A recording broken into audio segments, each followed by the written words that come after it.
Hey travelers, I'm super excited to be doing this video today because I have a little bit of a different format for you. So today we are visiting el Museo Metropolitano de Lima. Come with me as I give you a quick little glimpse of what you can expect when you come and visit this museum. Let's go. First things first, in order to be able to come to this museum, you have to make a reservation online. So you have to go to their website and book your spot in advance. Once you do that, then you have to go into the museum and then turn to the left to the ticket office to check in and let them know that you're here. The museum recommends that you arrive 5 to 10 minutes before your tour begins, so there are some seats for you to sit at and to wait until your tour starts. There's bathrooms, there's also little cubbies you can drop your things off at, and once your tour begins, your guide's going to call you over to take you up to the rooms to begin the tour. This museum covers in depth the history of the capital city of Lima. So you're going to learn about the conspiradores, which are the people who conspired to overthrow the Spanish rule here, and how the people went and claimed their independence from Spain, the first time the national anthem was sung and by whom, how Peruvians were challenged with fully claiming their independence from Spain over a number of decades, as well as a number of prominent historical figures and heroes who claimed a vital role in Peru being an independent nation. You're also going to learn about the city planning or city structure during the Spanish rule and post-Spanish rule and why the city looks the way it does today. You're also going to learn about the financial or economic boom that Lima experienced because it made the most of its natural resources, and what a beautiful, rich, and affluent capital the city of Lima was prior to the Pacific War. You're also going to learn in detail the devastation and tragedy that the people of Lima experienced during the Pacific War, which was originally a war between Chile and Bolivia, but Peru stepped in because Peru and Bolivia were allies. Depending on how your tour is structured, the day that you go, you might get a chance to see El Parque de la Exposición from this little balcony type area, and you might get to visit other rooms that continue to detail even more history about Lima and just like the culture at the time, the high society that they had during those times, and how Lima stepped into the era of television and radio and how people entertained themselves in the early 1900s, all the way up to how Lima became the urban city that it is today, with people coming from all parts of Peru to the capital city. So yeah. Hey travelers, I really hope that you enjoyed that quick little virtual tour of El Museo Metropolitano de Lima, which is the Metropolitan Museum of Lima. Now this museum is an incredible museum that gives you an audio-visual experience of the history of Lima. This museum takes you through a journey of really storytelling the history of Lima using various props and videos and other forms of media so that you can really feel as if you're going through time and space for yourself and getting to experience the history of Lima for yourself. If you're new to my channel, my name is Stef. I love giving people free travel advice here on my YouTube channel so that when they come to Peru, they feel prepared, they feel like they can keep themselves safe, and they can have amazing, authentic experiences here. Before I get into sharing additional information and insights and experiences of mine on this museum, I want to just cover the basic information for this museum so you know exactly what you need to know right off the bat. So first and foremost, currently the price of admission to this museum is 4 soles, okay? In the past, however, it used to be 8 soles. I'm letting you know this because in case there are changes to the museum in the future, they might also update their fares, so you might have to pay a little bit more in the future, okay? But nevertheless, I encourage you to happily pay for the admission fee because it really does help support the work of the amazing people that work in this museum. The duration of the tour of this museum depends on the time and day that you decide to go, okay? So this museum is open from Tuesday through Sunday, and they have a morning shift as well as an afternoon shift. So there's a couple of tours in the morning, I believe, and a couple of tours in the afternoon. However, sometimes they're open in the evenings and they'll have 1 or 2 tours in the evenings, okay? And so if you typically go at night or on Sundays, for example, then the tours will usually be less than an hour long, so around 45 minutes to maybe almost an hour.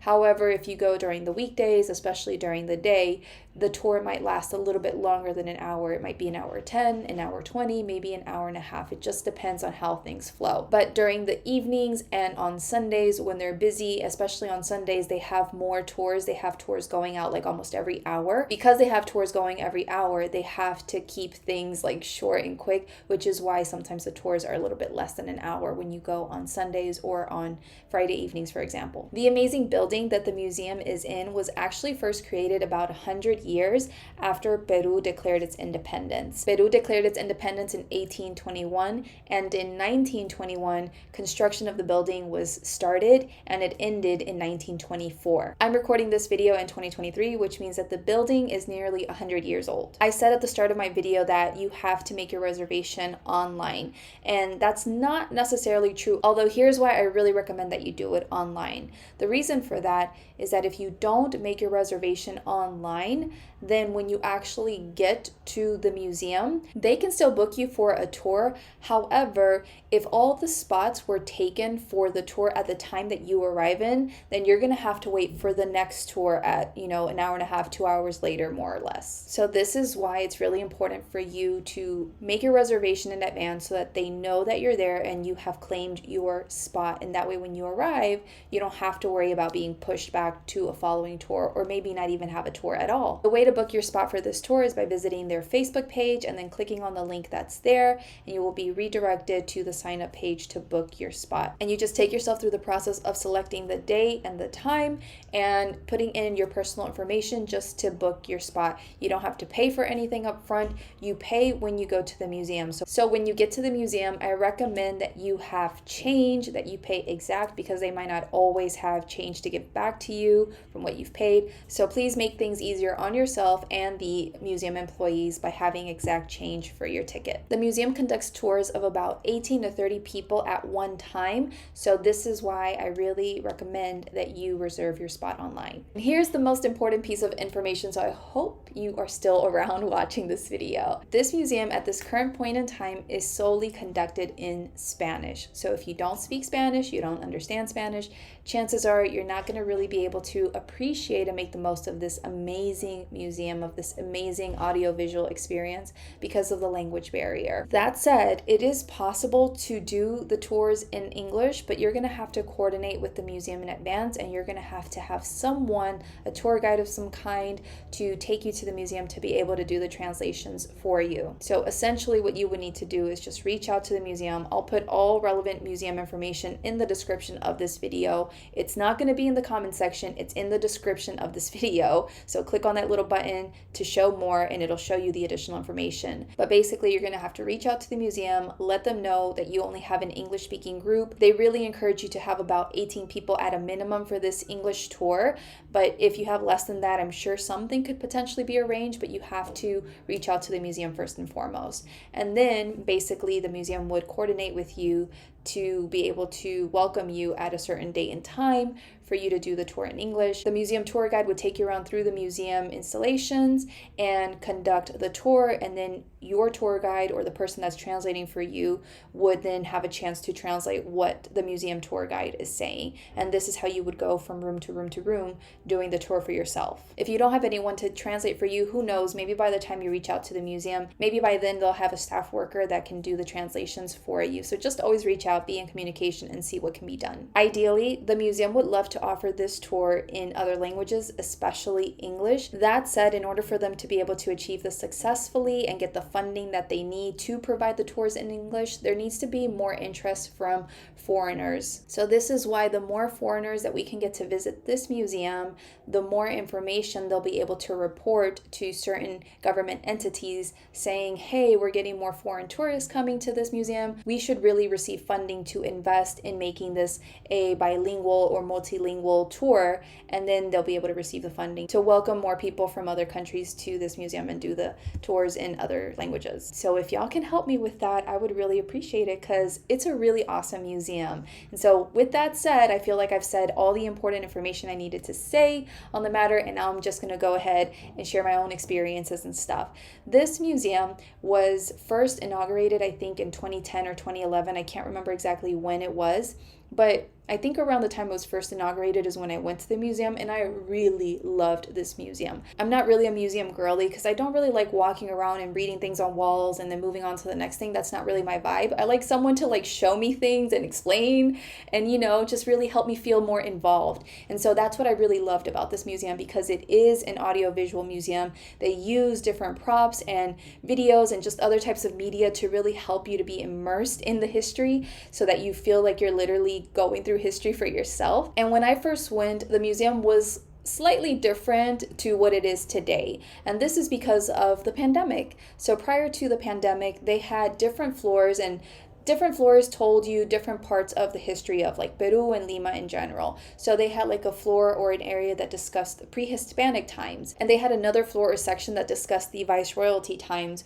when Peru was under control by the Spanish. And then they had another area that talked about Metropolitan Lima and what it is today. So because of the pandemic, however, and a lot of the equipment being out of use for a number of years, and Lima being a humid city as it is, some of the equipment got damaged. And so now some of those rooms or areas or floors are not really available anymore. And the museum is going through the process of replacing that equipment so that they can open up those rooms and restore the museum to what it was. So that said, this is why today the current admission fee to go to the museum is 4 soles instead of 8 soles, because it used to be 8 soles when the museum was fully functional. But because they can't give you a complete like and whole kind of service or complete tour like they used to, this is why they reduced the entrance fee or the fare. Hopefully in the near future we'll be able to experience the entirety of the museum again, and this is in part why I'm doing this video, is because I want to promote tourism to this museum. I want this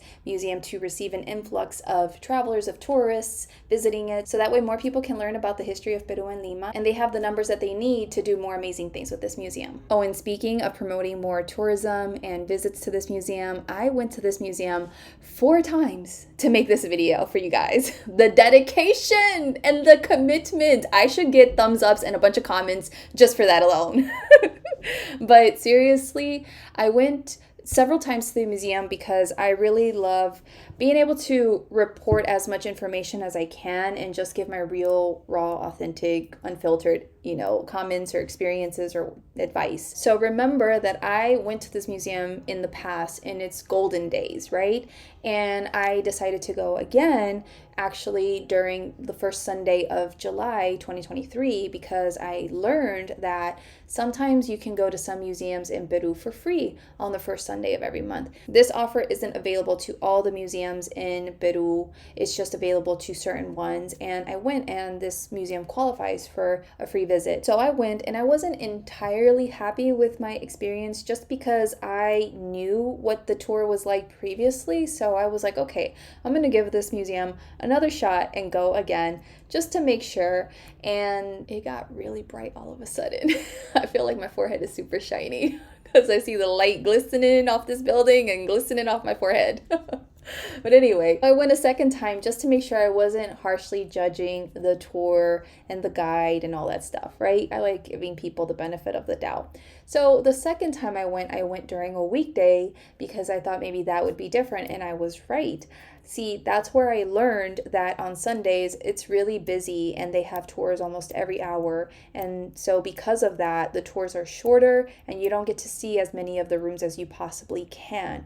Versus if you go during a weekday when things are more calm and they have set tours and they don't have as many people a lot of times, then it's a little bit more chill and you're able to see a lot more. And then the third time that I went was just to get different shots and footage of the different areas of the museum, because you're not allowed to record at this museum. The videos and the media that they show you is like copyrighted or it's protected in some way, so you can take pictures but not video. So I had to get special permission from the director person at the museum to go to the different rooms and just take some quick little videos to do my video that I shared with you at the beginning of this video. And then the fourth time that I went was because I wanted to see the museum at night, and they had a special event happening for Independence Day. On their Facebook page, they announced that they were doing a special live show with live acting and stuff for their tour. So I decided to go then and catch that and see how it was different from my previous experiences.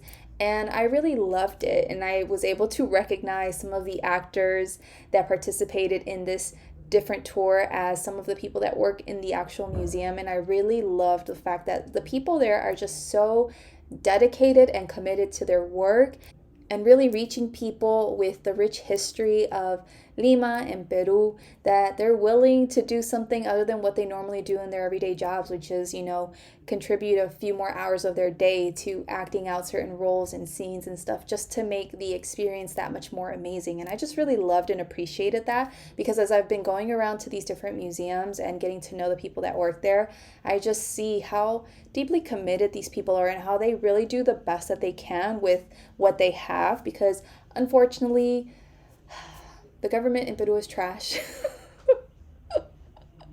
And, the government in a lot of places in the world are trash, but we're talking about Peru right now.